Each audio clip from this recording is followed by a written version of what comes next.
how one designer's overcomplicated torpedo bomber had the highest kill ratio of any U.S. plane. August 1, 1941. Beth Page, Long Island, New York. Chief Engineer Robert Hall sat in the pilot's seat as the prototype lumbered down the runway, its barrel-shaped fuselage seeming almost too heavy for a single engine to lift. The XTB-1 prototype rotated skyward, and in that moment critics within the Navy shook their heads. The biggest single-engine aircraft they had ever seen. Too complicated, too heavy, too ambitious. None of them could have known that this ungainly bird, dismissed by skeptics as an engineering disaster waiting to happen, would go on to sink more enemy warships than any other American aircraft in history. The mathematics of naval warfare were about to be rewritten, not through elegant design, but through sheer devastating effectiveness, wrapped in an complicated package that somehow worked better than anything else in the sky. The journey to this moment began in March 1939, when the United States Navy issued a requirement that would challenge every aircraft manufacturer in America. The Douglas TBD Devastator, introduced in 1937, was already obsolete. The Navy needed a replacement, and they needed it fast. The requirement seemed impossible. A top speed of 300 mph, a range of 1,000 mi, a crew of 3, all ordnance carried internally in a bomb bay, armor protection for the crew, self-sealing fuel tanks, and most ambitiously, an electrically powered dorsal turret, a feature that had defeated every previous attempt. 13 companies submitted proposals. The competition quickly narrowed to 2 finalists. VA Aviation offered the XTBU-1, a sleek, elegant design that initially won praise from Navy evaluators. Grumman Aircraft Engineering Corporation submitted the XTBF-1, a design that looked like someone had taken their successful F-4F Wildcat fighter and inflated it to grotesque proportions. The VA design was prettier. The Grumman design was complicated.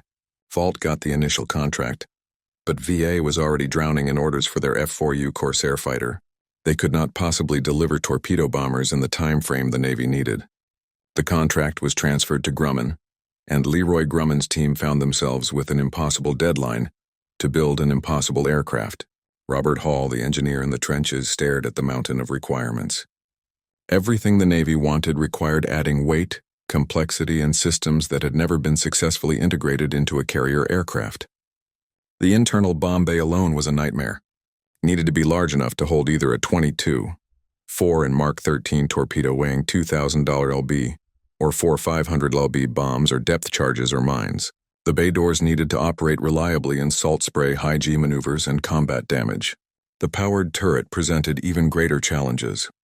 Previous attempts at rear turrets had failed because hydraulic and manual systems were too slow, too unreliable, too vulnerable to battle damage. Grumman chose an electrically powered turret, betting the entire design on technology that had never been proven in combat. If the electrical system failed, the rear gunner would be helpless. The wing folding mechanism added another layer of complexity. To fit on carrier elevators and in hangar decks, the wings needed to fold. But the Avenger's wings were the largest span of any Navy aircraft. 54 ft fully extended. Leroy Grumman himself solved this problem during a design meeting. Using a pink eraser to represent the fuselage and paper clips as wings, he discovered what became known as the stow wing, a compound angle folding mechanism that allowed the massive wings to fold back and upward simultaneously, reducing the wingspan to just 18 ft. The mechanism required hydraulic systems, locking pins, and structural reinforcements that added hundreds of pounds. The Ryder 2608 engine, a twin-row 14-cylinder radial producing 1,700 horsepower, was the most powerful engine available. But even this monster struggled to lift the loaded aircraft. Empty weight 10 to 80 lb. Combat loaded weight 15,95 lb, and this made the TBF the heaviest single-engine aircraft in the world. Critics within the Navy called it the pregnant beast. Others called it the turkey. The names were not compliments. On December 30th, 1940, the Navy placed an order for 286 TBF-1 aircraft, more than 7 months before the prototype had even flown. The urgency was clear. War was coming, and the Navy needed torpedo bombers immediately, complications or not. The prototype's first flight on August 1, 1941 revealed both promise and problems. The aircraft flew, but it flew like a truck. Heavy, ponderous, nothing like the nimble fighters pilots were accustomed to. The controls were mushy. The visibility was poor for the pilot. Despite the high cockpit placement, The aircraft demanded constant attention, constant correction, constant muscle, but it was stable. It could carry its full load. And the internal systems, all those intricate systems that critics said would fail, actually worked. Then came November 28, 1941. The first prototype caught fire during a test flight near Brentwood, New York. Both test pilots, Bob Hall and Gordon Israel, successfully bailed out as flames consumed the aircraft. The prototype crashed and was destroyed. Critics pounced. The design was too elaborate, too many systems, too many failure points. The electrical turret, the folding wings, the massive bomb bay, all of it was too ambitious. The program should be canceled. Grumman's response was to accelerate. The second prototype was nearly ready. Testing continued. Modifications were made. Problems were solved through brute force engineering. On January 3, 1942, the first production TBF-1 was completed. Less than 5 months after the first prototype crashed, less than 4 weeks after Pearl Harbor brought America into the war. By early June 1942, more than 100 TBF Avengers had been delivered to the Navy. 6 of these aircraft were assigned to Torpedo Squadron 8 for evaluation. The squadron's Devastators had already deployed aboard the carrier Hornet. The 6 Avengers arrived at Pearl Harbor just hours after the carriers had departed for a crucial battle near a tiny atoll called Midway. Volunteers were called for. 6 crews raised their hands. Many had never flown out of sight of land. All 6 aircraft made it to Midway Island. June 4, 1942, 07:10 hours. 6 brand-new TBF Avengers took off from Midway Island's Henderson Field, part of the first wave of attacks against the Japanese carrier fleet. The aircraft had been in service for exactly 5 months. The crews had almost no combat experience. They were flying the most complicated torpedo bomber ever built into the teeth of the most experienced carrier force in the world. The Japanese combat air patrol fell upon them like wolves. Mitsubishi A6M0 fighters flown by veterans of Pearl Harbor, China, and the Dutch East Indies tore into the lumbering Avengers. The TBF's defensive armament, a single 50 caliber machine gun in the dorsal turret and a 30 caliber gun in the ventral position, proved inadequate against determined fighter attacks. The Avengers were slow. At maximum torpedo attack speed, they could barely manage 130 mph. The Zeros could exceed 300. One by one, the Avengers fell. Ain and Albert Kyle Nest aircraft took hit after hit. 20mm cannon shells punched through the wings, the fuselage, the tail. His turret gunner, aviation machinist's mate, 3rd Class J. Darrell Manning, was killed instantly by a cannon shell to the chest. His radio man, aviation radio man 3rd Class Harry Fryer, just 17 years old, was wounded in the head and wrist. The hydraulic system failed. The electrical system sparked and smoked. Ernest's instrument panel shattered. Blood from his wounded radio man sprayed across the cockpit.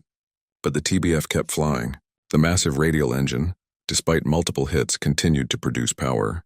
The self-sealing fuel tanks, one of those intricate systems critics had questioned, prevented the aircraft from exploding when bullets punctured the wings. The armor plating, extra weight that critics said would doom the aircraft's performance, saved Ernest's life when cannon shells struck behind his seat. 5 of the 6 Avengers were shot down. Only Ernest's battered aircraft made it back to Midway, crash landing on the runway with 1 crew member dead and 2 wounded. Both Ernest and Fryer survived their injuries. The young radio man would later recall the moment he realized they might make it home. Blood covering the cockpit, the aircraft barely responding to controls but still flying. The surviving aircraft was later examined by engineers. It had been struck by at least 9 20mm cannon shells and 64 7mm machine gun bullets. Nearly every major system had been damaged or destroyed. The Battle of Midway was hailed as a great American victory. The Japanese lost 4 fleet carriers. American dive bombers received the glory. The torpedo bombers, both the old Devastators and the new Avengers, suffered catastrophic losses. But the sacrifice of Torpedo Squadron 8 would become legendary. Of the 15 Devastators that launched from Hornet, none returned. 29 men were killed. Only Enan George Gay survived, floating in the ocean, watching the battle unfold above him. The 6 Avengers from Midway lost 5 aircraft and 9 men killed. From the entire squadron, only 3 men survived the battle. Ensign Ernest would be awarded the Navy Cross for his actions at Midway, the first of 3 he would earn during the war. 83% casualties for the Avengers at Midway. Critics renewed their calls to cancel the program. The aircraft was too vulnerable, too elaborate. The losses proved it was a failure. But intelligence officers studying the damaged aircraft reached a different conclusion. Ian and Ernest's TBF had absorbed enough damage to destroy 10 normal aircraft. Yet it had flown home with 2 survivors. The electrical turret, despite the catastrophic damage, had continued to function until the turret gunner was killed. The bomb bay doors had operated correctly under fire. The folding wing mechanism had not failed despite multiple hits to the wing structure. The right engine had run for 2 hours after being struck multiple times. The aircraft was not too elaborate. It was too tough. Every intricate system, every redundancy, every backup had been designed into the TBF for exactly this scenario, taking damage and continuing to fight. The over-engineered, sophisticated Avenger had brought its crew home when no other aircraft could have survived. Production accelerated. By August 1942, dozens of Avengers were reaching fleet squadrons. Torpedo Squadron 8 reformed with new pilots and new aircraft. They would go on to earn 2 Presidential Unit citations, becoming one of the most decorated squadrons in naval aviation history. Ensign Ernest rejoined the squadron and fought at Guadalcanal, earning his 2nd Navy Cross. The Battle of the Eastern Solomons on August 24, 1942, provided the first real test of Avenger tactics with experienced crews. 28 TBFs from the carriers Saratoga and Enterprise attacked the Japanese fleet. 13 Avengers from Saratoga's VT-8 and 15 from Enterprise's VT-3 coordinated their approach. They sank the light carrier Ryujo with multiple torpedo hits. 7 Avengers were lost, but the survivors learned crucial lessons. The aircraft could absorb tremendous damage. The electrical turret could engage multiple fighters simultaneously. The internal bomb bay allowed for quick ordnance changes. The long range allowed for strikes far beyond what previous torpedo bombers could reach. November 1942 brought the naval battle of Guadalcanal. Marine Corps and Navy Avengers played the key role in sinking the Japanese battleship Hei, a 37,000-ton behemoth that had been crippled in night fighting. The Avengers put torpedoes into the drifting giant, proving that the complicated aircraft could kill capital ships. But the most remarkable transformation was happening in the Atlantic Ocean, far from the Pacific headlines. German U-boat were winning the tonnage war, sinking Allied merchant ships faster than they could be replaced. The introduction of small escort carriers provided air coverage for convoys, but existing aircraft were inadequate for anti-submarine warfare. The Avenger, with its large bomb bay, long range, and ability to carry radar, proved perfect for the role. The TBF-1D variant, equipped with ASB surface search radar, could detect surfaced U-boat at night or in bad weather. The large bomb bay could carry depth charges, bombs, acoustic torpedoes, and the top-secret Mark 24 foaming torpedo. Avengers operating from escort carriers began stalking U-boat with devastating effectiveness. The aircraft that had been designed to sink battleships was now hunting submarines. The tactics were elegant in their simplicity. Avengers equipped with radar would patrol ahead of convoys, searching for surfaced U-boat. When contact was made, the Avenger would attack with depth charges and rockets, forcing the submarine to dive. Once submerged, the U-boat speed dropped from 18 knots to 8 knots. The Avenger would circle overhead, dropping sonobuoy to track the submerged submarine while calling in destroyer escorts for the kill. If the submarine tried to surface and run, the Avenger would be waiting with more depth charges. If the submarine stayed submerged, the destroyers would arrive. From May 1943 to May 1945, Avengers flying from American escort carriers sank or assisted in sinking 35 U-boat in the Atlantic. British Avengers, which the Royal Navy designated Tarpon and later Avenger, added to the tally. The total submarine kills reached approximately 30, when counting Pacific operations against Japanese submarines. No other aircraft came close to this record. The sophisticated radar systems, the large internal bay that could carry multiple weapons types, the long endurance that allowed 8-hour patrols, all of it combined to create the most effective submarine killer of the war. The year 1944 brought the Avenger to its peak effectiveness. By this time, nearly 10,000 had been built. General Motors' Eastern Aircraft Division had taken over most production, churning out 7546 TB MIS, while Grumman built 2290 TBFS. The transition had been remarkable. When Grumman needed to focus on producing the new F-6F Hellcat fighter, they delivered a demonstration TBF to General Motors held together entirely with sheet metal screws. This PK Avenger, named for Parker Kalon's screw manufacturer, allowed GM engineers to disassemble the aircraft part by part and redesign it for automotive-style mass production. Leroy German had doubted GM could build even one Avenger. Instead, GM produced more than 3 times as many as Grumman itself. The TBM-3 variant with a more powerful R260-20 engine producing 1,900 horsepower began reaching squadrons in mid-1944. The additional power helped offset the weight of new radar equipment, additional armor, and increased fuel capacity. The Battle of the Philippine Sea in June 1944 showcased everything the Avenger could do. The engagement, later called the Great Marianas Turkey Shoot, decimated Japanese carrier aviation. American fighters shot down over 250 Japanese aircraft in a single day. But the real test came afterward. Admiral Mark Mitchell learned the Japanese carrier fleet was retreating at extreme range. Over 200 Avengers participated in the mission Beyond Darkness, Mitchell's desperate gamble to catch the fleeing enemy. The strike launched late in the afternoon, knowing many aircraft would return in darkness. Avengers from the carrier Belleau Wood sank the light carrier Ho, hitting the Japanese ship with torpedoes in deteriorating weather and fading light.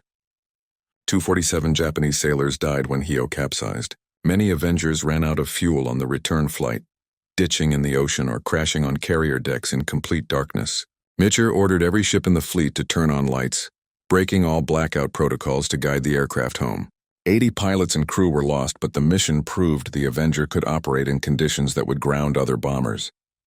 The long range, the reliable engines, the tough airframe, all contributed to missions that should have been impossible. October 1944 brought the Battle of Leyte Gulf, the largest naval battle in history. Over 200,000 personnel participated. Japanese forces committed virtually their entire remaining fleet in a desperate attempt to destroy the American invasion force at Leyte. The battle sprawled across hundreds of miles of ocean, involving 4 separate engagements over 3 days. Approximately 400 Avengers participated across all phases of the battle. The engagement at Samar became one of the most dramatic confrontations in naval history. 6 escort carriers, 3 destroyers, and 4 destroyer escorts faced 4 Japanese battleships, 6 heavy cruisers, 2 light cruisers, and 11 destroyers. The escort carriers, designated Taffy 3, carried Avengers and Wildcats designed for ground support, not fleet engagement. When Admiral Teo Kurita's center force appeared on the horizon at dawn on October 25th, the Americans were outnumbered and outgunned, catastrophically. Lieutenant Commander Edward Huxtable, commanding officer of Gambia Bay's Composite Squadron 10, directed his Avengers in continuous attacks against the massive Japanese ships. The Avengers had no armor-piercing bombs. Many had no torpedoes, having been loaded for ground support missions. They attacked anyway, making repeated runs with whatever ordnance they carried. Some pilots made dry runs with no weapons at all, trying to distract Japanese gunners and buy time for the carriers to escape. The small destroyers charged the Japanese battleships in suicidal torpedo attacks. The Avengers coordinated with them, attacking from multiple directions simultaneously. Gambia Bay was hit repeatedly and sank, taking over 100 men with her. But the ferocity of the American defense convinced Admiral Kurita he faced fleet carriers with full air group-ups, not escort carriers. After sinking Gambia Bay and 3 destroyers, Kurita withdrew through San Bernardino Strait, abandoning the attack on the invasion fleet. The Avengers of Taffy 3 had helped turn away the most powerful surface fleet Japan had sent to sea since Midway. They had done so without the weapons or training for such a mission, proving the aircraft's versatility under the most desperate circumstances.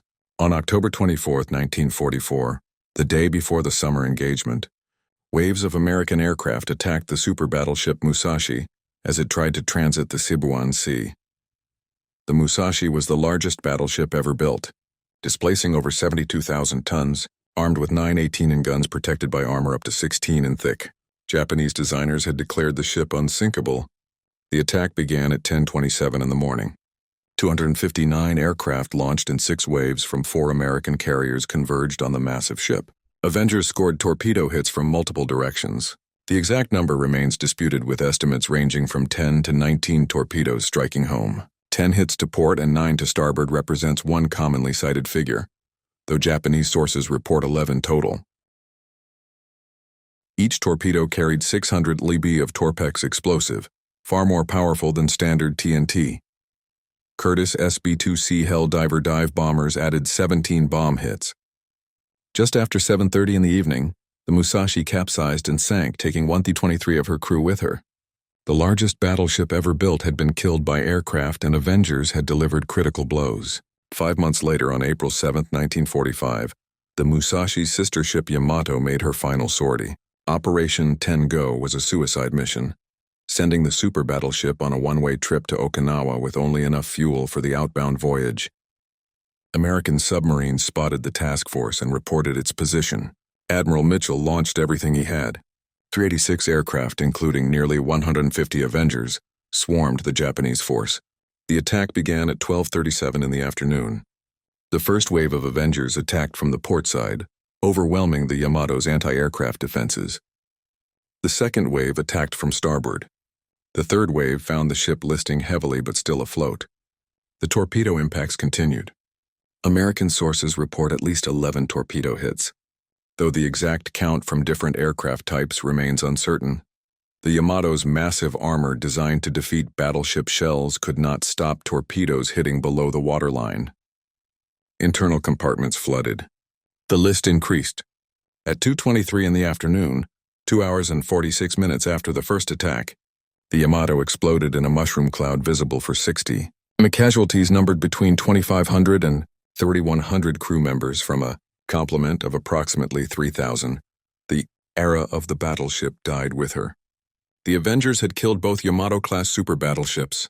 They had also sunk or helped sink 12 carriers, 4 additional battleships, 19 cruisers, 25 destroyers, and approximately 30 submarines.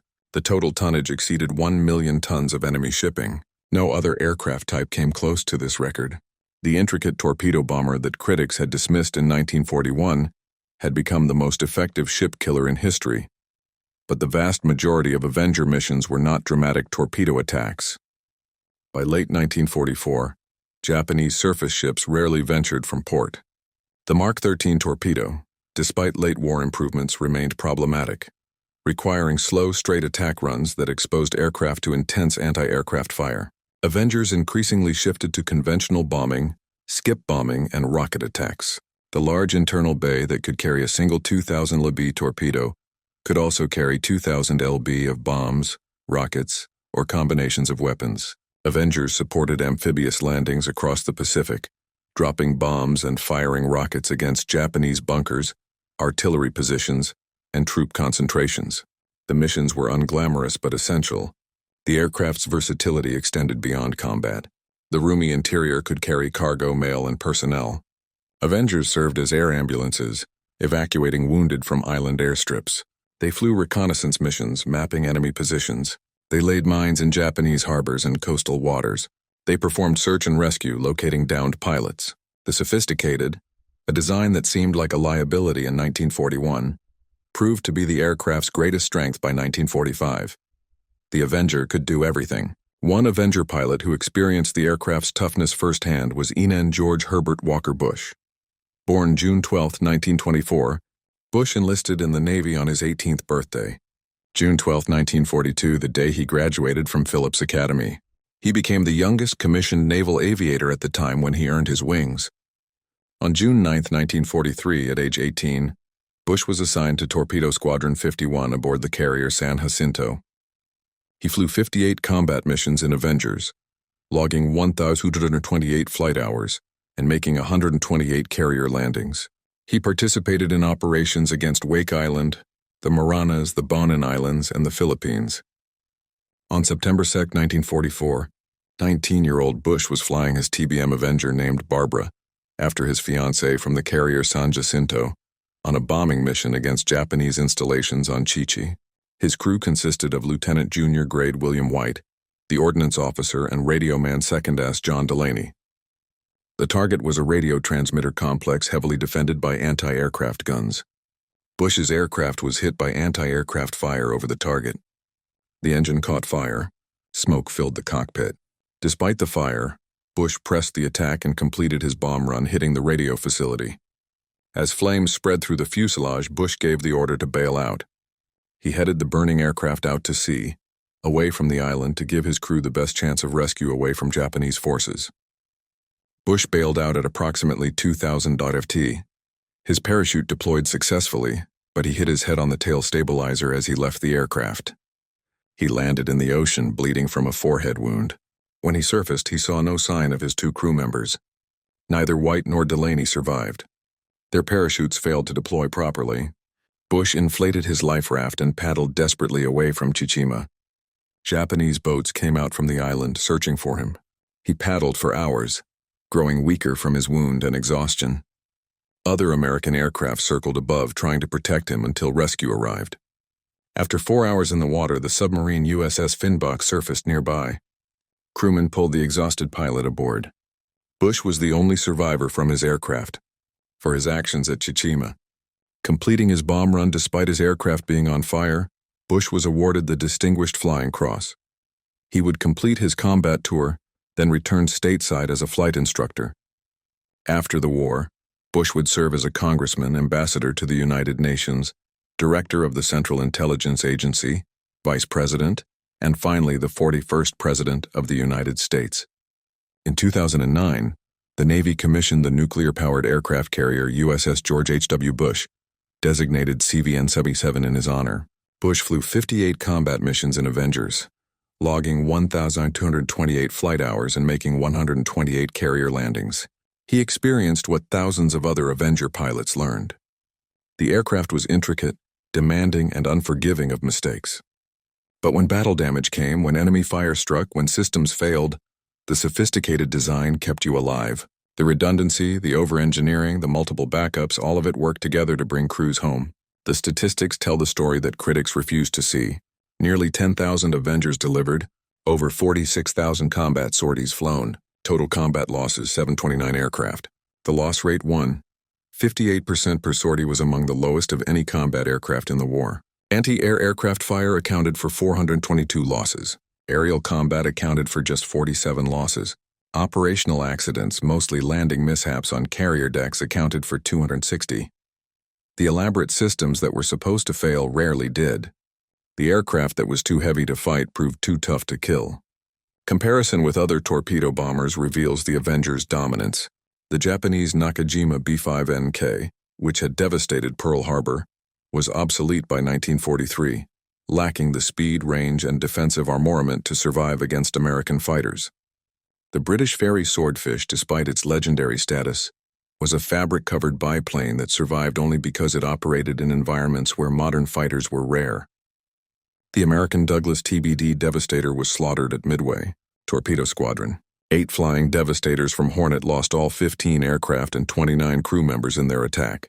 The Avenger, flying the same mission the same day, brought 1 aircraft home with 2 survivors. That battered TBF proved what would become the norm: survivability through robust engineering. The Curtiss SB-2C Helldiver, the Navy's dive bomber, suffered constant mechanical problems throughout the war.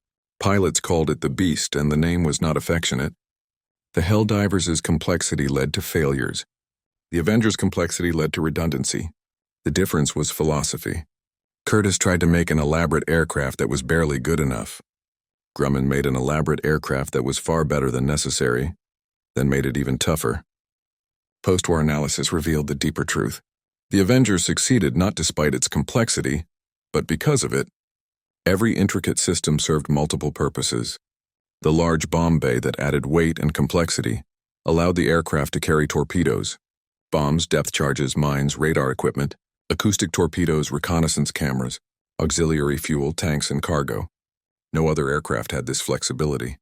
The electrical turret that critics said would fail proved more reliable than hydraulic systems and allowed for faster tracking of attacking fighters. The stow-wing folding mechanism that added weight and parts allowed the large aircraft to fit on small escort carriers, multiplying the number of ships that could operate Avengers. The stow-wing itself represented a triumph of innovative engineering. Leroy Grumman conceived the design during a meeting using simple materials at hand. He took a pink eraser to represent the fuselage and stuck paper clips into it as wings. By experimenting with different angles, he discovered a compound pivot point that allowed the wings to simultaneously fold upward and rearward. The resulting mechanism, called stow-wing, reduced the 54-2 in wingspan to approximately 18 ft when folded. This ingenious design allowed the massive Avenger to fit on the elevators of even the smallest escort carriers. The stow wing became a signature feature of Grumman aircraft for decades, appearing on the Hellcat, Bearcat, Cougar, and eventually the E-2 Hawkeye. The tough construction that made the aircraft heavy saved countless lives. Avengers absorbed damage that would destroy other aircraft and kept flying. Pilots reported flying back to carriers with wings full of holes, engines trailing smoke, hydraulics failed, electrical systems shorted, and the aircraft still responded to controls. The overbuilt structure, the redundant systems, even the excessive weight, all of it contributed to bringing crews home alive. By the war's end, the Avenger had flown more combat missions than any other Navy torpedo bomber. It had sunk more enemy ships than any other American aircraft type. It had destroyed more submarines than any other aircraft in history. It had served in more roles, more theaters, and more conditions than any contemporary bomber. The aircraft, dismissed as too intricate, had proven to be perfectly engineered for everything war demanded. The Avenger's service did not end in 1945. Post-war variants continued flying with the U.S. Navy until 1954, when newer aircraft finally replaced them in frontline service. The Royal Canadian Navy operated Avengers until 1960, using them for anti-submarine warfare in the North Atlantic. The Canadian AS-3 variant featured a magnetic anomaly detection boom extending from the rear fuselage, sophisticated electronics for tracking submerged Soviet submarines, and the endurance to patrol the frigid North Atlantic for hours. The TBM-3E and its derivatives served with remarkable longevity. France operated Avengers from the carrier Aeromanches in Indochina during the early 1950s. Japan's Maritime Self-Defense Force used Avengers for anti-submarine patrol into the early 1960s. The Netherlands operated them from their carrier Carol Doorman. Brazil, Uruguay, and other nations found the Avengers' combination of payload capacity, range, and reliability perfect for maritime patrol. The elaborate aircraft that was supposedly difficult to maintain proved remarkably easy to keep flying with many nations, preferring it to newer, supposedly better designs. The TBM-3W variant pioneered airborne early warning carrying the massive ANAPS-20 radar in a vententral rad. This flying radar platform could detect enemy aircraft at ranges far beyond what ship-based radar could achieve, providing fleet air defense coordinators with crucial early warning.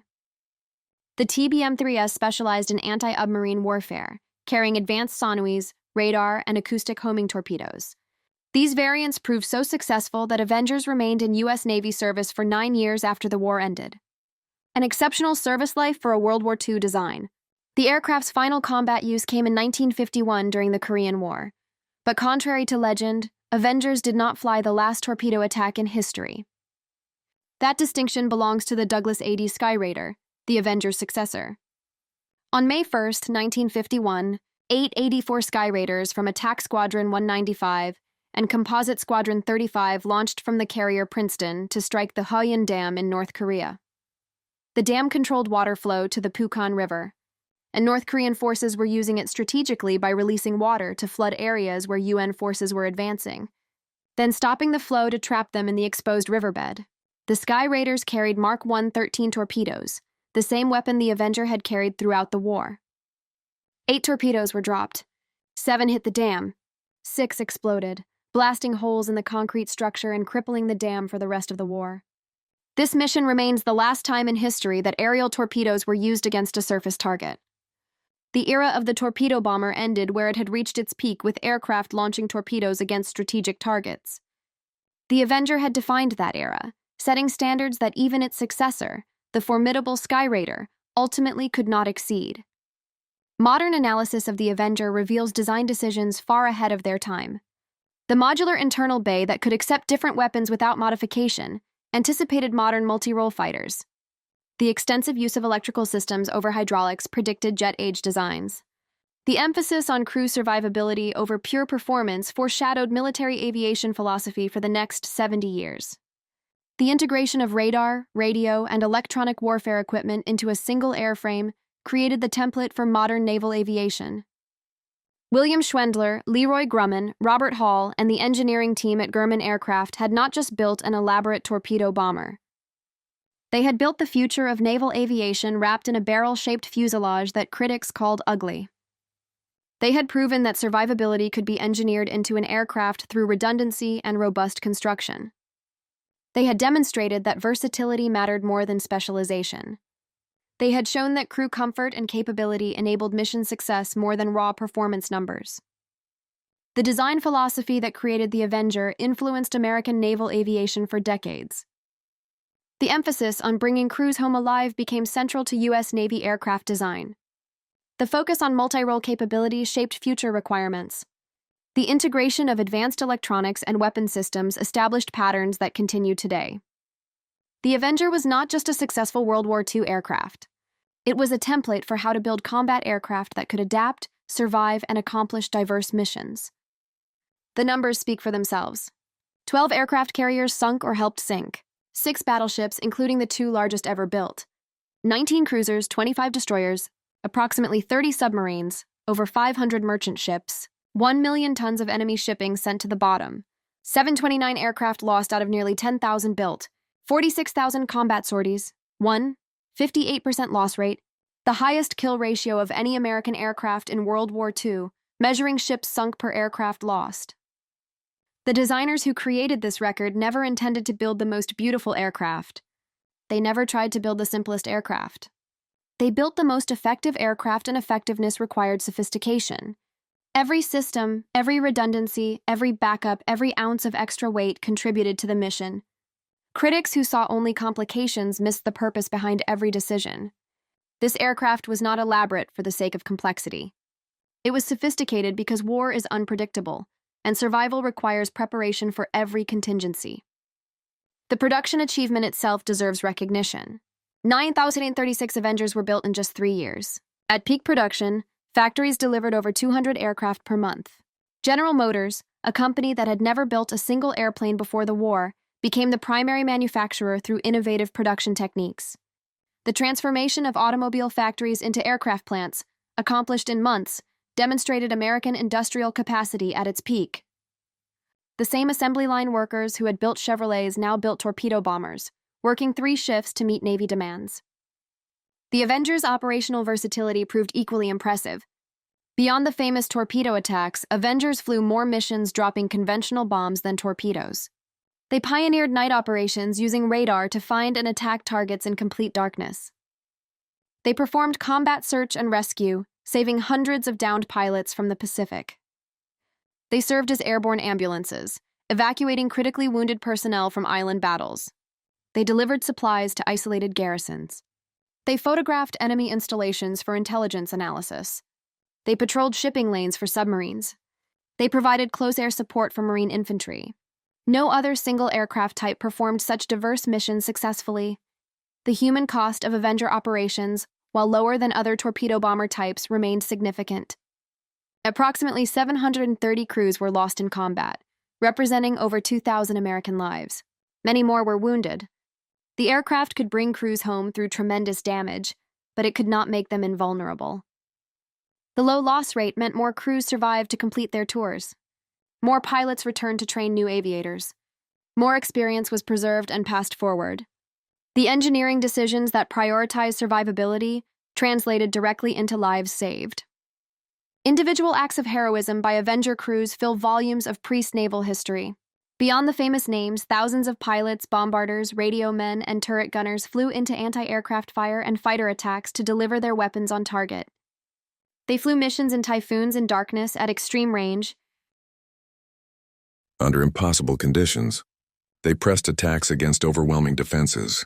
They stayed with crippled aircraft to bring wounded crew members home, rather than bailing out safely themselves. The Avenger gave them a fighting chance. Their courage did the rest.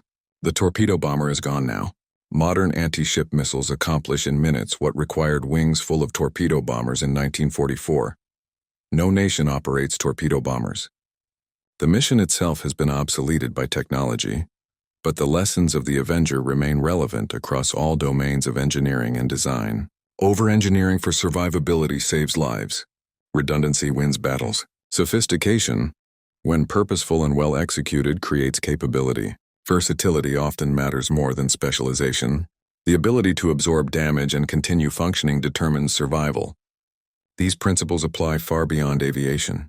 The Avenger demonstrated that robust construction costs less than replacement. The additional weight of armor, redundant systems, and overbuilt structure was repaid many times over in aircraft that survived to fly again in crews that lived to fight again. In reduced training requirements because experienced pilots stayed alive, the accountants might have preferred lighter, cheaper aircraft. The combat record proved them wrong. Investment in survivability paid dividends measured in victories won and lives saved. The ugliest duckling can become the deadliest hunter, and sometimes the aircraft everyone calls too elaborate is exactly sophisticated enough to do what nothing else can do. The Avenger proved this truth in the most demanding crucible imaginable: combat against a determined enemy who had prepared for war while America slept. The aircraft critics dismissed accomplished what more elegant designs could not. It rewrote the rules of naval warfare. It established new standards for aircraft survivability. It demonstrated capabilities that influenced military aviation for generations. Today, surviving Avengers fly at air shows, reminding new generations of what American industry and American airmen accomplished. Approximately 60 Avengers remain in various conditions worldwide. Several are maintained in airworthy condition by dedicated organizations and collectors. When a restored Avenger flies overhead, its unmistakable silhouette and distinctive engine note transport observers back to a time when these unlikely warriors ruled the Pacific skies. The Avenger that took off from Bethpage in August 1941, the ungainly beast that critics dismissed, proved them all wrong. It did not do so through elegance or simplicity. It did so through relentless effectiveness, mission after mission, year after year, in every role war demanded. The sophisticated torpedo bomber that should have failed instead rewrote the rules of naval aviation and sank more enemy ships than any other aircraft in history. In the end, it was not elaborate enough to fail. It was sophisticated enough to win, and in winning, it brought home more of its crews alive than any other torpedo bomber ever built. That achievement, more than tonnage sunk or battle stars earned, stands as the true measure of the Avenger's success. The aircraft kept its promise. It brought them home.